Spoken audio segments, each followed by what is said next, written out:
Assalamualaikum warahmatullahi wabarakatuh.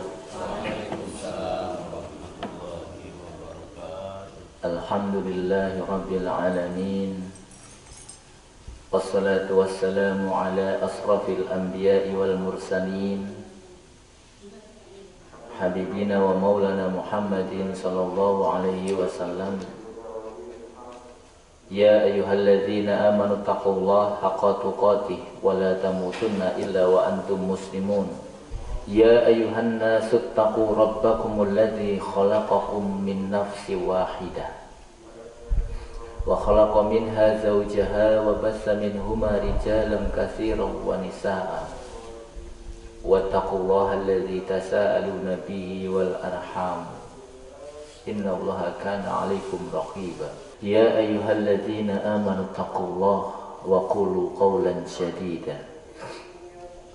yuslih lakum a'malakum wa yaghfir lakum dzunubakum wa may yuti'illaha wa rasulahu faqad faza fawzan 'azima. Amma ba'd. Puji syukur kehadirat Allah Subhanahu wa taala yang kembali menghimpun kita pada kesempatan subuh hari ini, insyaallah dalam keadaan sehat walafiat, tetap iman dan Islam di dalam dada kita, sehingga ringan langkah kaki kita menuju ketaatan. Semoga nikmat yang agung ini tetap Allah letakkan di hati kita sampai ajal menjemput kita. Salawat serta salam terlimpah tercurah kepada Nabi Muhammad sallallahu alaihi wasallam yang telah membawa dinul Islam, mencerahkan semesta dari peradaban jahiliyah menuju peradaban ketauhidan, penuh dengan akhlakul karimah.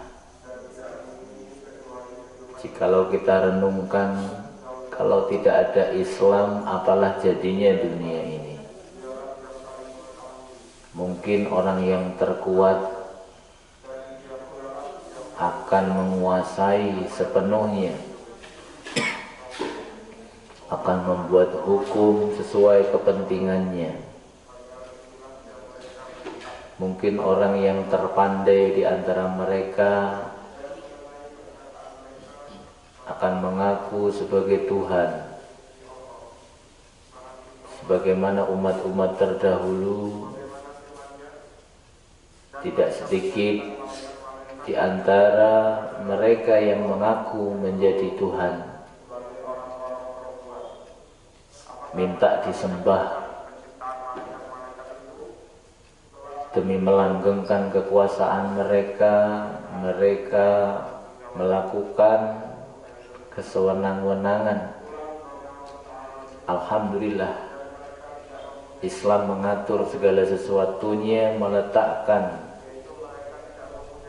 hukum sesuai dengan kebutuhan fitrah manusia.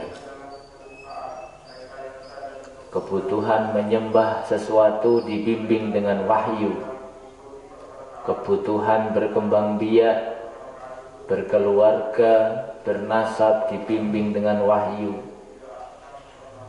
Kebutuhan mencari ma'isyah, penghidupan, diatur muamalahnya secara jelas, sehingga hak-hak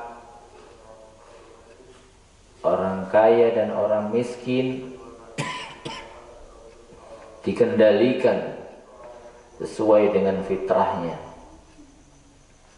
Insya Allah keteladanan dari Rasulullah inilah yang terus mengalir bak sungai yang besar dan jernih menuju ke seluruh relung-relung hati manusia. Pancaran cahaya hidayah yang diteladani oleh para sahabat Rasulullah mengalir ke Afrika, ke Eropa, ke Nusantara, ke seluruh penjuru dunia. entah sebab apa Allah memilih kita menjadi orang-orang yang diizinkan untuk bisa rukuk sujud menyembah Allah melalui cara-cara yang insya Allah inilah benar, karena kita merujuk kepada sumber otentik, literasi yang sahih.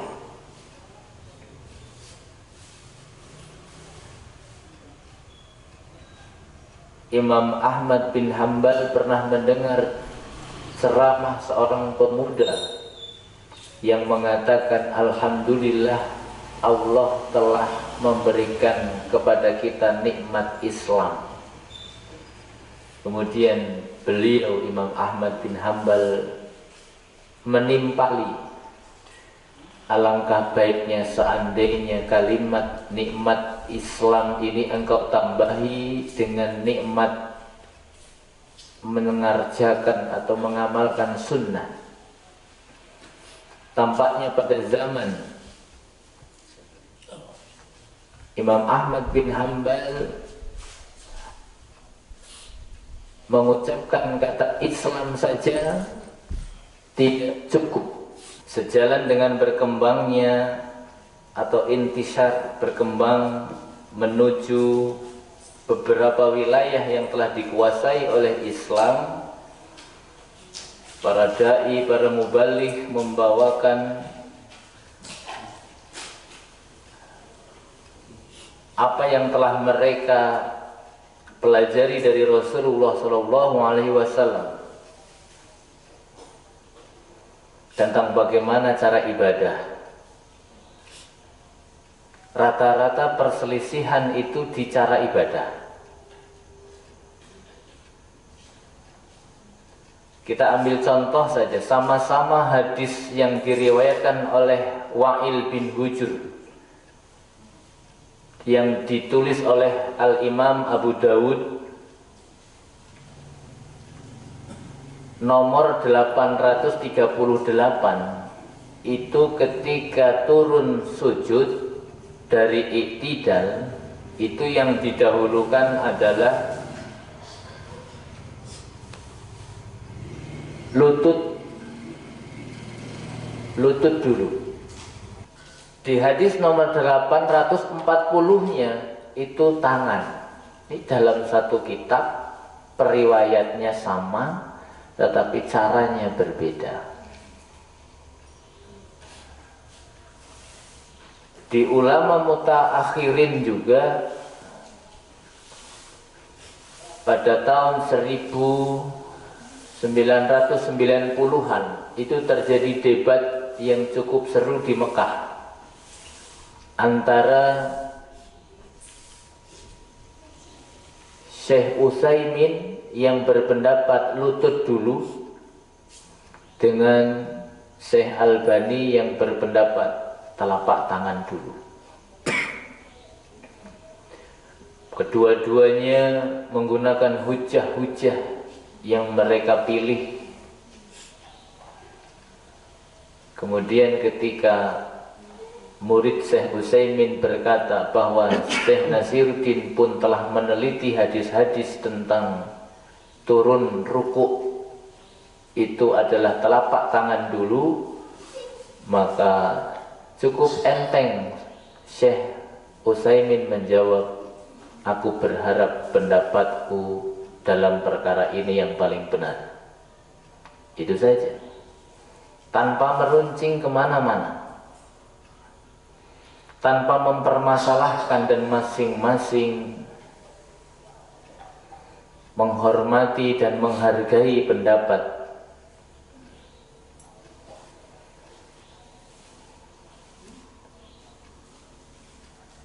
Allah berfirman di dalam surat At-Taubah ayat 100.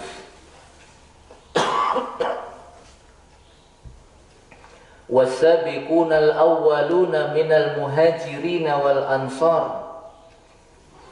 Dan orang-orang yang pertama kali, pendahulu yang pertama dari kalangan muhajirin dan ansar, Ini adalah dua kelompok sahabat muhajir dari Mekah, Ansor di Madinah.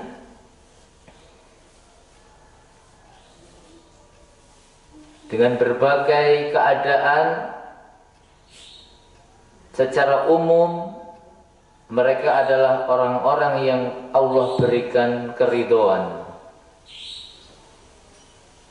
Walladzina taba'uhum, dan orang-orang yang ittiba kepada mereka bi ihsan, dengan baik,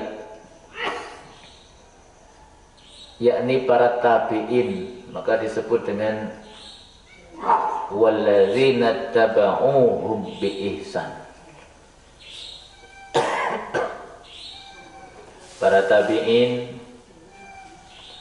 termasuk diantaranya adalah Imam Abu Hanifah, itu masih masuk di kalangan tabi'in. Imam Malik, tapi kalau Imam Syafi'i sudah tabi'ut tabi'in. Imam Hambali sudah tabi'ut tabi'in. Yang masih berjumpa dan berguru kepada sahabat seperti Qatadah, seperti Ad-Dahhak, kemudian Imam Atha bin Abi Rabi'ah, Sufyan Ats-Tsauri, para tabi'in besar yang mereka menjadi pipa pengalir perantara sampainya hadis-hadis Rasulullah melalui sahabat dan kepada tabi'in, tabi'ut tabi'in.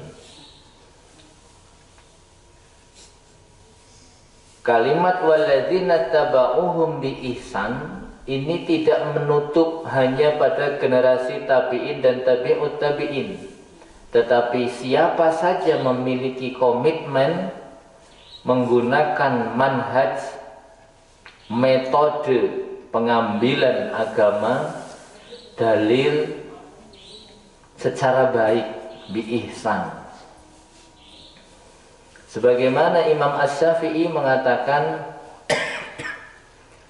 tidak halal bagi kalian mengambil pendapatku sementara kalian tidak tahu dari mana aku mengambilnya.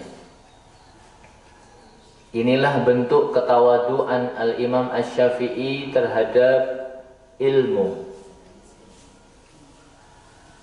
Beliau tidak merekomendasikan secara brutal pendapat-pendapatnya. Begitu pula ucapan Imam Malik rahimahullahu ta'ala anhu yang mengatakan,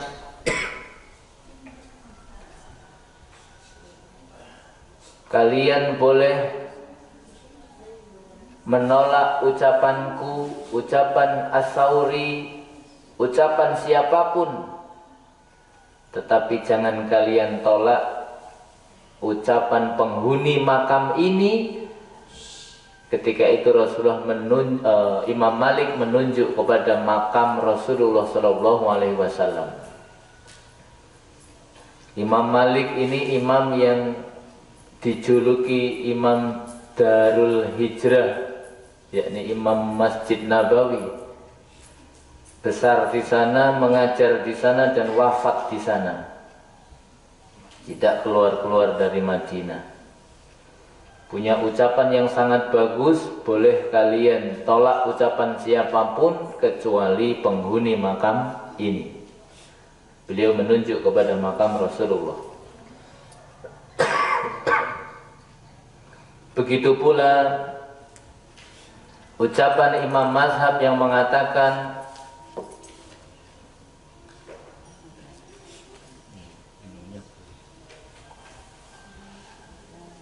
apabila kalian mendapati hadis yang lebih sahih dari pendapatku, maka hadis sahih itulah mazhabku. Ini ucapan Imam Syafi'i juga. Apabila pendapatku bertentangan dengan hadis sahih, maka hadis sahih itulah mazhabku.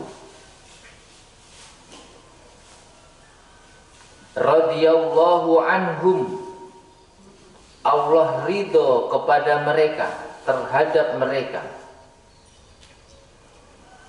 Maka dari sini disunnahkan juga ketika kita mendengar nama seorang sahabat disebutkan untuk mengucapkan radhiyallahu anhu, karena Allah ridho melalui ayat ini. Juga di berbagai ayat di dalam Al-Quran. Kalau ucapan sholawat itu dalilnya innallaha wa malaikatahu yusalluna 'alan nabi ya ayyuhalladzina amanu sallu 'alaihi wa sallimu taslima.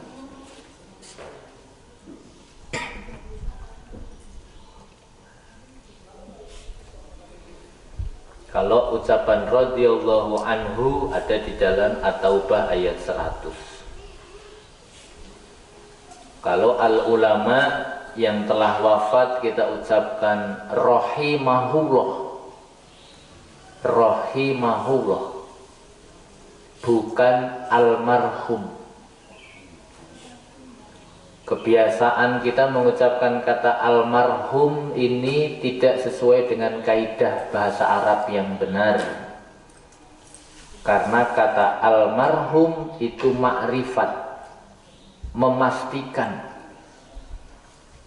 Sementara kita memastikan seseorang selain yang telah datang dalil kepada mereka kepastiannya, itu tidak boleh. Rahimahullah, yang telah meninggal semoga Allah merahmati mereka. Jangan almarhum. Kalau yang masih hidup, hafizahullah, semoga Allah menjaga mereka. Ketika disebut ustadz, ulama, kiai yang siqah, yang terpercaya, maka kita doakan dengan mengucapkan hafizahullah, semoga Allah menjaga mereka.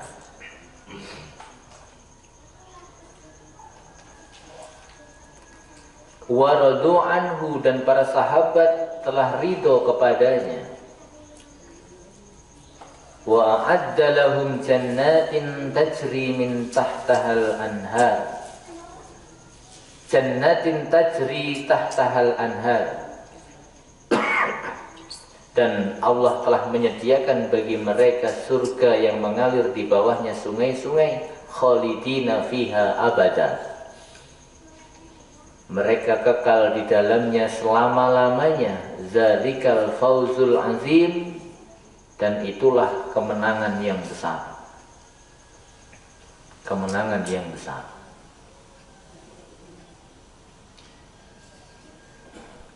Inilah dalil diwajibkannya kita mengikuti manhaj yang benar, yakni manhajnya para sahabat. Karena mereka telah dijamin oleh Allah mendapatkan keridhaan dan surga, dan merekalah orang-orang yang menang.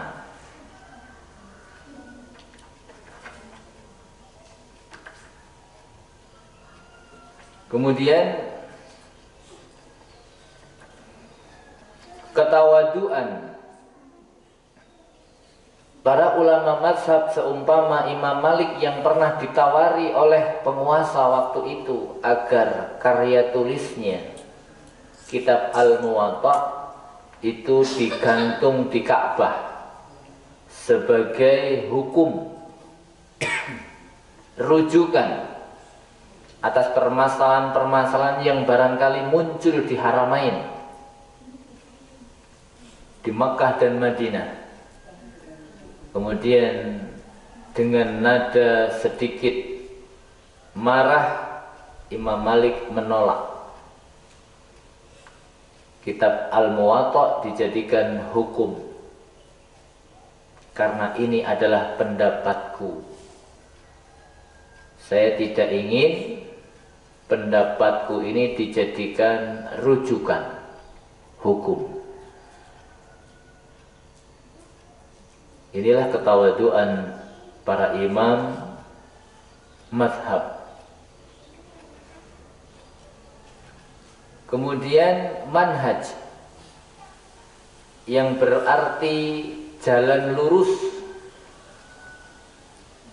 metode pengambilan tata cara ibadah sesuai dengan dalil dan petunjuk Al-Quran dan Sunnah.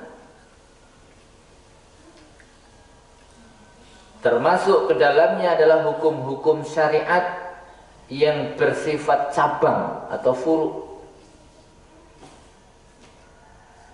Dari ijma', ijtihad, ijma' itu kesepakatan, dijadikan dalil sebagai ijma', sebagai sumber hukum karena Rasulullah SAW bersabda, tidak mungkin umatku bersepakat di dalam kesalahan. Tidak mungkin umatku bersepakat di dalam kekeliruan. Maka ijma' menjadi sumber hukum.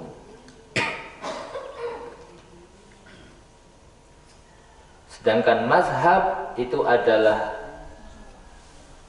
kata yang berasal dari kalimat mazhaba ilaih, yakni tempat pergi atau tempat tujuan atau acuan atau rujukan, yakni merupakan pilihan dari ragam manhaj. Dari berbagai manhaj itu ada pilihan yang cenderung dipilih oleh seseorang atau satu kaum.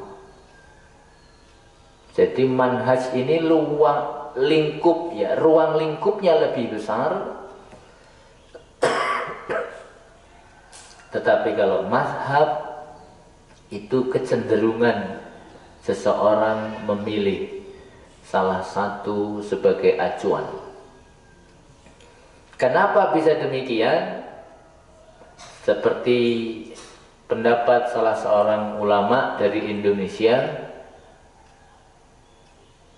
Ustadz Adi Hidayat, mengatakan karena para dai, para mubaligh tidak ingin jamaahnya bingung, maka diambillah satu di antara beberapa kaifiat ibadah. Satu, Allahumma ba'id. Satu, padahal ada 12 doa iftitah, tetapi diambil Allahumma ba'id, supaya ini menjadi awal pembuka dimudahkannya ibadah untuk orang-orang yang baru belajar. Ada at-tahiyatul mubarakatus sholawatut thayyibatulillah, hadis riwayat Muslim sahih. Ada at-tahiyatulillah wassalawatu wattayyibat, sahih Bukhari Muslim. Diambil mana yang lebih mutawatir, lebih sahih, diambil yang lebih sahih. Inilah mazhab. Muhammadiyah ini bermanhaj. Bermanhaj artinya mengambil sesuatu proporsional dari jalur siapapun, asalkan terbukti sahih diambil.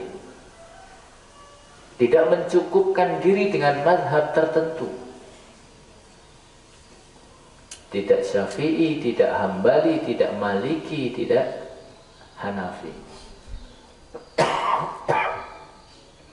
Karena khawatir kalau tetap bersikukuh dengan satu mazhab, maka bisa jadi ada hadis sahih yang tidak diamalkan hanya karena yang menyampaikan, yang membawakan bukan satu mazhab maka kita memilih manhaj.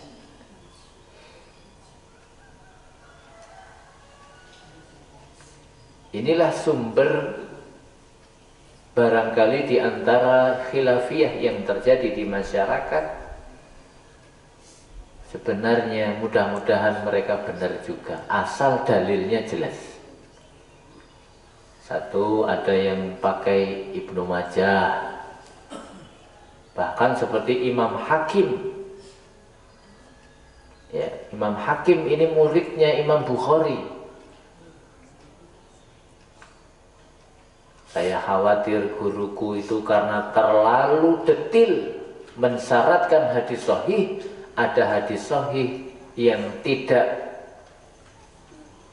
dia ambil, dia tuliskan karena terlalu teliti, maka beliau meneliti ulang. Maka ada kitab namanya Al-Mustadrak. Itu hadis sahih yang disahihkan oleh Imam Hakim tetapi tidak disahihkan oleh Imam Bukhari.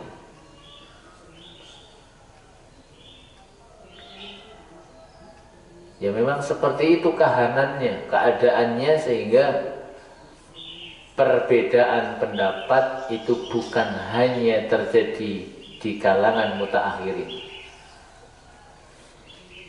Murni perbedaan pendapat ini berangkat dari kekurangfahaman dan kekurang luasan dan luasan kita dalam memahami dalil.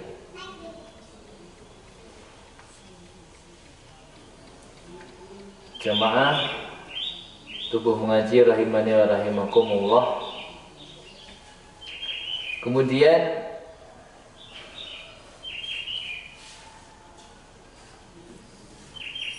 ada kaidah-kaidah usul fikih yang membantu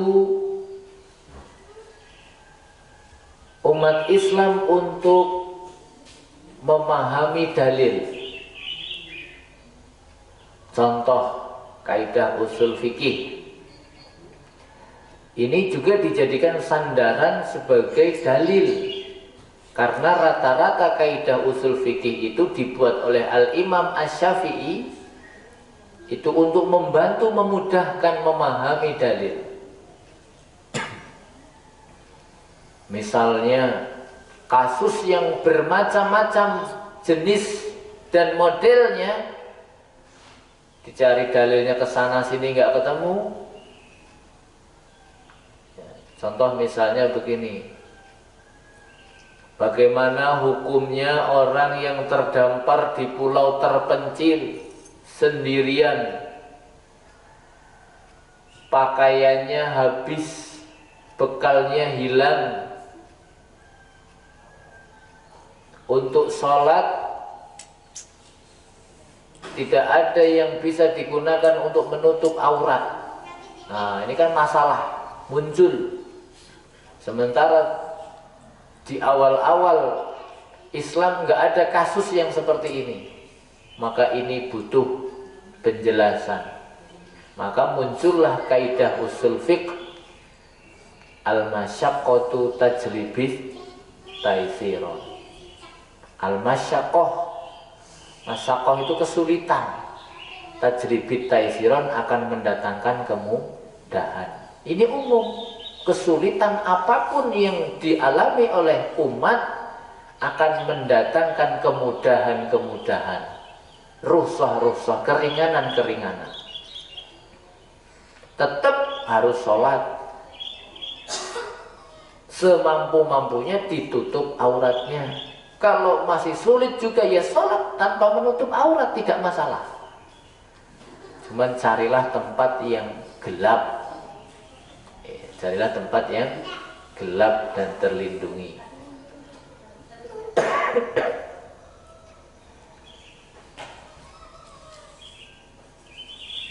Banyak sekali usul-usul fikih yang mungkin nanti secara khusus kita akan bahas satu persatu.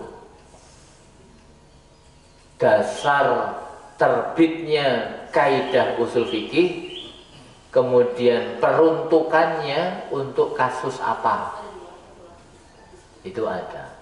Dan ini hanya ada di dalam Islam. Jangan berkata kok ribet amat ya jadi Islam ya, banyak dalilnya, banyak caranya, begini dan begitu. Lah itulah Islam, itu taslim, berserah diri, tidak mengandalkan pokoknya selera sendiri, tidak. Tapi sebisa mungkin kita cari bagaimana solusi dari permasalahan yang muncul, yang juga sama dialami oleh orang-orang terdahulu kita. Sebisa mungkin kita memakai solusi yang mereka pakai.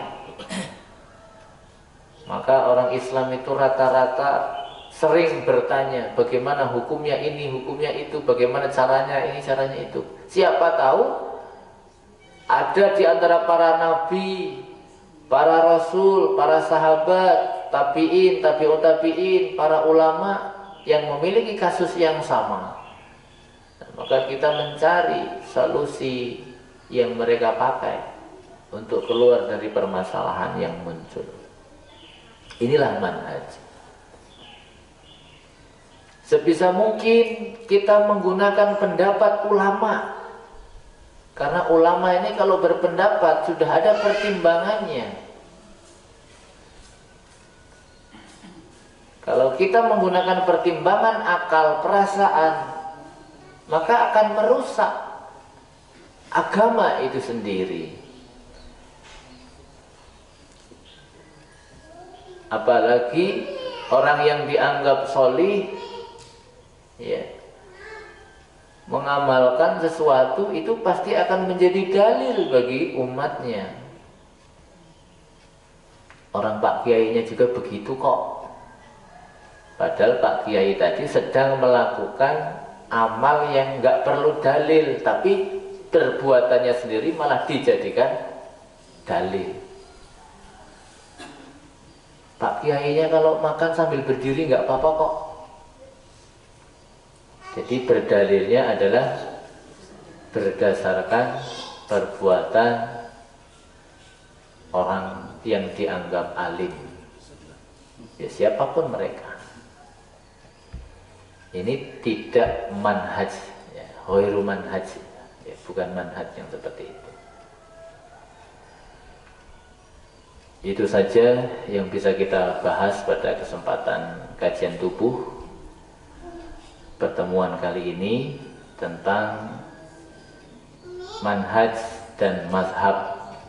Mudah-mudahan bisa menjadi tambahan referensi kita untuk mengambil metode terbaik dalam mengamalkan dinul Islam. Assalamualaikum warahmatullahi wabarakatuh.